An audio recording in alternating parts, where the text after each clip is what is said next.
Ngayon ay magluluto tayo ng napakasarap at napakadaling lutuin. Black pepper beef. May baka nga pala ako dito. Hiniwa ko lang ng manilipis yan. Tapos lalagyan lang natin ng soy sauce, oyster sauce, baking soda. Yan, makakatulong yan sa pagpapalambot ng baka natin. Sesame oil, cornstarch.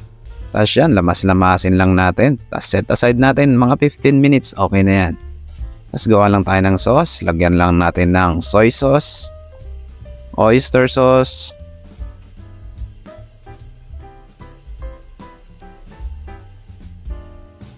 sesame oil, cornstarch.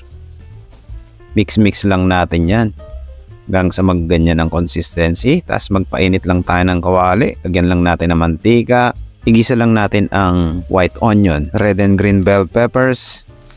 Pwede rin kayong gumamit ng red or green lang. Ikaw nang bahala dyan. Tapos gisa-gisihin lang natin yan hanggang sa medyo mag-caramelize. Tapos set aside. At gisa na natin ng ating minarinate na baka. Ang gamit ko nga palang parte ng baka ay yung beef chuck. Hiwain nyo lang siya ng against the grain para hindi siya makunat, or hiwain lang natin ng maninipis. Yung baking soda nga pala, makakatulong yun sa pagpapalambot ng baka natin. Mabilis lang to, mga 3 to 4 minutes in high fire. Mabilis lang yan. Tapos gigisa lang tayo ng ginger, garlic, at ilagay na natin ang main ingredients. Paminta, 1 tablespoon na puno.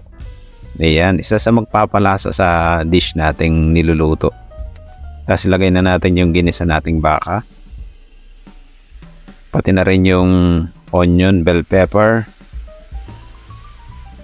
At syempre, ilalagay na natin ang ating special sauce. Yan ang papasarap dyan.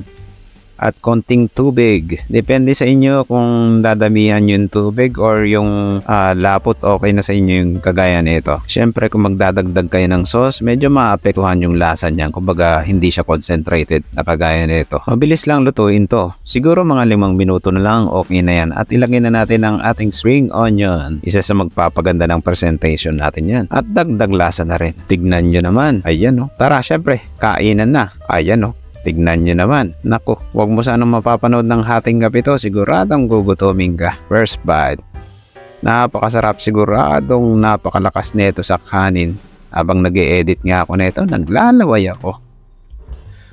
At kung umabot ka sa dulo ng videos na to, huwag mo namang kalimutan i-like and share. At papalo na rin sa aking YouTube, TikTok, Instagram. Yun lang. Maraming salamat. See you on my next cooking trip ko.